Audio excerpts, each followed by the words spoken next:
നമ്മളിപ്പോൾ നിൽക്കുന്നത് കണ്ണൂർ പേരാവൂർ മണ്ഡലത്തിലാണ്. ഇവിടെ എൻ്റെ കൂടെ ഒപ്പമുള്ളത് പേരാവൂരിൻ്റെ LDF സ്ഥാനാർത്ഥിയും CPIMൻ്റെ കരുത്തുറ്റ നേതാവുമായ ഷൈല ടീച്ചറാണ്. ഷൈല ടീച്ചറാണ് നമുക്ക് നേരിട്ട് ചോദിക്കാം. ടീച്ചറെ, ഈ കണ്ണൂർ ജില്ലയിലെ മറ്റ് സ്ഥലങ്ങളിലെ വികസനം പോലെ പേരാവൂർ അങ്ങനെ എത്തിയിട്ടുണ്ടോ ആ ഒരു വികസനം? എന്താണ് ടീച്ചർക്ക് അക്കാര്യത്തിൽ പറയാനുള്ളത്? അതില്ല എന്നുള്ളതാണ് ജനങ്ങളാകെ സാക്ഷ്യപ്പെടുത്തുന്നത്. പൊതുവായിട്ടുള്ള 10 വർഷത്തെ LDF ഗവൺമെൻറ്റിൻ്റെ ഒരുപാട് പ്രവർത്തനങ്ങൾ ഇവിടെ വന്നിട്ടുണ്ട്. കാരണം മലയോര ഹൈവേ, ഞാൻ മുമ്പ് പേരാവൂർ MLA ആയപ്പോഴാണ് LDF സർക്കാർ അതിന് തുടക്കം കുറിച്ചത്.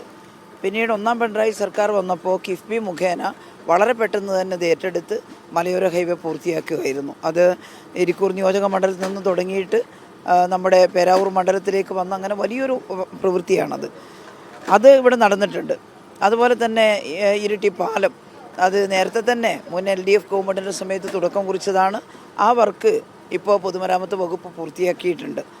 ഇത് തന്നെയാണ് സിവിൽ സ്റ്റേഷൻ്റെ കാര്യം. ഞങ്ങൾ നേരത്തെ തന്നെ സിവിൽ സ്റ്റേഷൻ ആവശ്യപ്പെടുകയും അതിൻ്റെ ഒരു ധാരണയിലെത്തുകയും ചെയ്തതാണ്. അതും പൂർത്തിയായിട്ടുണ്ട്.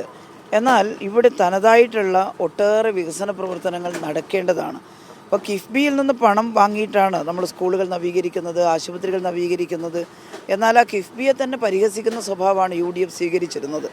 അങ്ങനെ ഒരു കൂട്ടർക്ക് ഒരു പ്രോജക്റ്റ് ഉണ്ടാക്കി കിഫ്ബിയിൽ സമർപ്പിച്ച് അത് നേടിയെടുക്കണമെന്ന് ആഗ്രഹം ഉണ്ടാവില്ലല്ലോ. അപ്പോൾ എല്ലാ ഗവൺമെൻറ്റിൻ്റെ പ്രവർത്തനങ്ങളെയും UDF നിഷേധിക്കുകയാണ് ചെയ്തത്.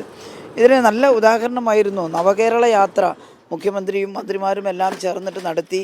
അത് ഓരോ മണ്ഡലത്തിലും വന്നപ്പോൾ ആ മണ്ഡലത്തിലെ ജനങ്ങളിൽ നിന്ന് അഭിപ്രായങ്ങൾ ശേഖരിച്ച് പരാതികൾ സ്വീകരിച്ച് ചില പ്രവൃത്തികൾ നവകേരള യാത്രയുടെ ഭാഗമായിട്ട് അനുവദിച്ചു. അതിലെ ചില റോഡുകൾ ഗതാഗതയോഗ്യമാക്കാൻ നവകേരള യാത്രയിൽ നിന്ന് ഫണ്ട് അനുവദിച്ചിരുന്നു. എന്നാൽ ഇവിടെ ആ നവകേരള യാത്ര UDF ബഹിഷ്കരിക്കുകയാണ് ചെയ്തത്. അവിടെ അവർ വന്നില്ല, അവരുടെ അഭിപ്രായങ്ങൾ പറഞ്ഞില്ല. ഇപ്പോൾ ഒരു MLA എന്നുള്ള നിലയിൽ ഞാൻ ഉദ്ദേശിക്കുന്നത്, ഇപ്പോൾ മട്ടന്നൂർ മണ്ഡലത്തിൽ, തളിപ്പറമ്പ് മണ്ഡലത്തിൽ, അതുപോലെ തന്നെ നമ്മുടെ സുമേഷിൻ്റെ അഴീക്കോട് എല്ലാം ഞാൻ ഓരോന്നായിട്ട് പറയുന്നില്ല, കല്യാശ്ശേരിയിലൊക്കെ ഞങ്ങൾ MLA മാർ മുൻകൈയെടുത്തുകൊണ്ട് ചില പ്രത്യേക പദ്ധതികൾ ഗവൺമെൻറ്റിൻ്റെ ഇപ്പോഴത്തെ മിഷനുകളിൽ കൂടി ഉൾപ്പെടുത്തി നടപ്പിലാക്കാൻ വേണ്ടി പദ്ധതി സമർപ്പിച്ചത് നേടിയെടുത്തിട്ടുണ്ട്. മട്ടന്നൂർ അന്താരാഷ്ട്ര ആയുർവേദ ഗവേഷണ കേന്ദ്രം വന്നിട്ടുണ്ട്. അത് ഗവൺമെൻറ്റിൻ്റെ ഒരു പ്രസ്റ്റീജിയസ് പദ്ധതിയാണ്. അതോടൊപ്പം തന്നെ 50 കിടക്കകളുള്ള ഇൻ്റഗ്രേറ്റഡ് ആയുർവേദ ആശുപത്രി മട്ടന്നൂരിൽ കൊണ്ടുവരുന്നതിന് പ്രത്യേക പരിശ്രമം നടത്തിയിട്ടാണ്. എല്ലാ മണ്ഡലങ്ങളിലുള്ള ഒരു വർക്കല്ലത്. അതുപോലെ നമ്മൾ ചെയ്തിട്ടുള്ള ഒന്നാണ് നമ്മുടെ കൾച്ചറൽ സെൻറ്റർ ഉരുവച്ചാലിൽ. അതും നമ്മൾ വിദഗ്ധരെയൊക്കെ വിളിച്ചിരുത്തി ഒരു കൾച്ചറൽ സെൻറ്റർ വേണമെന്ന ആഗ്രഹം പ്രകടിപ്പിച്ച് അതിൻ്റെ ഭാഗമായിട്ട് ഗവൺമെൻറ്റിൽ ധനകാര്യ വകുപ്പിനെ സമീപിച്ച് അതിന് പണം ലഭ്യമാക്കിയിട്ടാണ് അതിന് തുടക്കം കുറിച്ചത്. അന്താരാഷ്ട്ര യോഗ ഇൻസ്റ്റിറ്റ്യൂട്ട് തില്ലങ്കേരിയിൽ സ്ഥാപിക്കണം എന്ന് ആഗ്രഹിക്കുകയും അതിന് മാസ്റ്റർ പ്ലാൻ ഉണ്ടാക്കുകയും ചെയ്തുകൊണ്ടാണ് ഇപ്പോൾ അതിനുള്ള തുടക്കം അവിടെ കുറിക്കുന്നത്. ഇങ്ങനെ ഓരോ സ്ഥലത്തും, ഇപ്പോൾ പടിയൂർ കല്യാട് പഞ്ചായത്തിലെ ഇക്കോ പ്ലാനറ്റ് എന്ന ടൂറിസം പദ്ധതി, പഴശ്ശി ഡാമിൻ്റെ കരയിൽ നല്ല ടൂറിസം സാധ്യതയുണ്ട്. ഇറിഗേഷൻ്റെ സ്ഥലമാണ്, അത് വിട്ടുകിട്ടാനൊക്കെ നല്ല പ്രയാസമുണ്ട്. അപ്പോൾ ഇറിഗേഷൻ മന്ത്രിയെയും ടൂറിസം മന്ത്രിയെയും ഒരുമിച്ചിരുത്തി ഒരു ചർച്ച ചെയ്തിട്ടാണ് അവിടെ ടൂറിസത്തിന് അനുഗുണമായിട്ടുള്ള പദ്ധതി, ഇറിഗേഷൻ്റെ നിബന്ധനകളെല്ലാം അനുസരിച്ചുകൊണ്ട് അതിന് NOC നേടിയെടുക്കാനും അതിന് പണം നേടിയെടുക്കാനും അവിടുത്തെ MLA എന്നുള്ള നിലയിൽ ഞാൻ ശ്രമിച്ചിട്ടുള്ളത്. അതിൻ്റെ 1ാം ഘട്ടം പൂർത്തിയായിരിക്കുന്നു. ഇവിടെ ഞാൻ നേരത്തെ MLA ആയപ്പോൾ ഒരു മെഗാ ടൂറിസം പദ്ധതിക്ക് തുടക്കം കുറിച്ചതാണ്, അത് പൂർത്തിയായിട്ടില്ല ഇവിടെ. അപ്പോൾ MLA മാർ മുൻകൈയെടുത്തുകൊണ്ട്, ഞാൻ മാത്രമല്ല, ബിജിൻ്റെ മണ്ഡലത്തിൽ, സുമേഷിൻ്റെ മണ്ഡലത്തിൽ, എല്ലാവരും എല്ലാ പ്രദേശത്തും നമുക്ക് അത്തരത്തിലുള്ള വികസനം കാണാം. മുഖ്യമന്ത്രിയുടെ മണ്ഡലത്തിൽ പ്രത്യേകിച്ച് പറയേണ്ടതില്ല, നിരവധി വികസന പ്രവർത്തനങ്ങൾ നമുക്ക് കാണാൻ സാധിക്കും. അപ്പോൾ അതിന് അനുസരിച്ചിട്ടുള്ള ജനങ്ങളുടെ ആവശ്യങ്ങൾ കണ്ടറിഞ്ഞുകൊണ്ടുള്ള ഒട്ടേറെ പദ്ധതികൾ ആരംഭിക്കാൻ കഴിഞ്ഞിട്ടില്ല. നോക്കൂ, ഇവിടെ ജിമ്മി ജോർജിൻ്റെ നാടാണ്. ഓർമ്മയുണ്ട്, ഞാൻ പണ്ട് MLA ആയ സമയത്ത് ഒരു ചെറിയ തുക ആ ജിമ്മി ജോർജ് സ്റ്റേഡിയം നവീകരിക്കാൻ കൊടുത്തിരുന്നു. അന്ന് ഗവൺമെൻറ്റിൻ്റെ കയ്യിൽ അത്രയേ കാശുള്ളൂ. പിന്നീടാണ് കിഫ്ബി ഒക്കെ വന്നത്. ഒരു വലിയ പ്രോജക്റ്റ് തന്നെ ഇവിടെ സ്പോർട്സ് മേഖലയിൽ, കായിക മേഖലയിൽ ഉണ്ടാക്കേണ്ടതാണ്. ഇവിടുത്തെ കുട്ടികളെ പരിശീലിപ്പിക്കുന്നതിനും അതുപോലെ ഒരു ദേശീയ തലത്തിലുള്ള മത്സരങ്ങൾ നടത്തുന്നതിനും ഒക്കെ കഴിയുന്ന സ്പോർട്സിന് ആവശ്യമായിട്ടുള്ള ഒരു കോംപ്ലക്സ് ഉണ്ടാക്കിയെടുക്കേണ്ടതാണ്. അപ്പോൾ അതൊന്നും ഉണ്ടായിട്ടില്ല എന്നാണ് കാണുന്നത്. ഇതെല്ലാം കൊണ്ടാണ് മറ്റ് മണ്ഡലങ്ങളുമായി താരതമ്യം ചെയ്ത് ഈ നാട്ടിലെ ആളുകൾ പറയുന്നത് അത്തരത്തിലുള്ള വികസനം ഇവിടെ എത്തിയിട്ടില്ല എന്നുള്ളത്.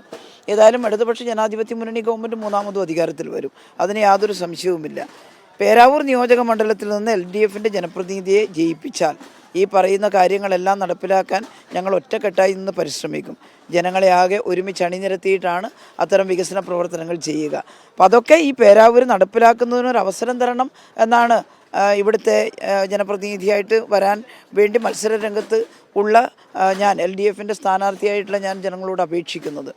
എനിക്ക് ഉറപ്പാണ് പേരാവൂരിലെ ജനങ്ങൾ ഈ ഒരു അവസരം LDFന് തരും. എൻ്റെ ചിഹ്നമായിട്ടുള്ള അരിവാൾ ചുറ്റിക നക്ഷത്രം അടയാളത്തിൽ വോട്ട് രേഖപ്പെടുത്തി അവർ പേരാവൂരിൻ്റെ ജനപ്രതിനിധിയായി എന്നെ തിരഞ്ഞെടുക്കുമെന്ന് ഞാൻ വിശ്വസിക്കുന്നു. അങ്ങനെ തിരഞ്ഞെടുത്താൽ ഞങ്ങളുടെ മാനിഫെസ്റ്റോവിൽ പറയാൻ ഇരിക്കുന്ന ഈ കാര്യങ്ങളെല്ലാം നടപ്പിലാക്കാൻ ജനങ്ങളോടൊപ്പം ഞങ്ങൾ ഉണ്ടാകും എന്നുള്ളതാണ് പറയാനുള്ളത്. ഒറ്റ ചോദ്യം കൂടി, അതായത് ടീച്ചർ ഇവിടെ MLA മുമ്പ് ഉണ്ടായിരുന്നു. ഇവിടുത്തെ ഓരോ മുക്കും മൂലയും ടീച്ചർക്ക് നന്നായി അറിയാം. പക്ഷേ ഇവിടെ പ്രധാനമായും വലതുപക്ഷ മാധ്യമങ്ങൾ പറഞ്ഞു വരുന്നത് ടീച്ചറെ മട്ടന്നൂരിൽ നിന്ന് ഇങ്ങോട്ടേക്ക് ട്രാൻസ്ഫർ ചെയ്തതാണെന്ന് തരത്തിലെ പല വാർത്തകളുണ്ട്. ടീച്ചർക്ക് എന്താണ് അക്കാര്യത്തിൽ നിന്ന് പറയാനുള്ളത്? യഥാർത്ഥത്തിൽ അങ്ങനെ ഒരു ട്രാൻസ്ഫർ ചെയ്യുന്ന രീതിയുണ്ടോ ഒരു മണ്ഡലത്തിൽ നിന്ന് മറ്റതിലേക്ക്? ഞാൻ നിരവധി തവണ MLA ആയിട്ടുണ്ട്. ഞങ്ങളിത്തവണ തീരുമാനിച്ചത് രണ്ടിട്ടവും തുടർച്ചയായി മത്സരിച്ച ആളുകൾ പാർട്ടിയുടെ നല്ല സ്ട്രോങ് ആയിട്ടുള്ളൊരു കോൺസ്റ്റിറ്റ്യുവൻസിയിലാണെങ്കിൽ അവിടെ മത്സരിക്കേണ്ടതില്ല. അവിടെ ചെറുപ്പക്കാർക്ക് വരാം. ഞാൻ മത്സരിച്ച മട്ടന്നൂർ നിയോജക മണ്ഡലത്തിൽ DYFIയുടെ സംസ്ഥാന സെക്രട്ടറി ആയിട്ടുള്ള സഖാവ് VK സനോജാണ് മത്സരിക്കുന്നത്. സനോജ് മട്ടന്നൂർ നിയോജക മണ്ഡലത്തിലുള്ള ആളാണ്. മാലൂരാണ് സനോജിൻ്റെ വീട്. അപ്പോൾ ഞങ്ങൾ എല്ലാവരും കൂടി ഒരേ അഭിപ്രായത്തോടെ തിരഞ്ഞെടുത്തത് സനോജ് അവിടെ മത്സരിക്കണം എന്നാണ്. പക്ഷേ പാർട്ടിയും LDFും പറഞ്ഞു ടീച്ചർ കൂടി മത്സര രംഗത്തുണ്ടാകണം. മറ്റൊന്ന്, ഈ പേരാവൂർ നിയോജക മണ്ഡലം ചെറിയ മാർജിനാണ് നമ്മൾ പരാജയപ്പെട്ടിട്ടുള്ളത്.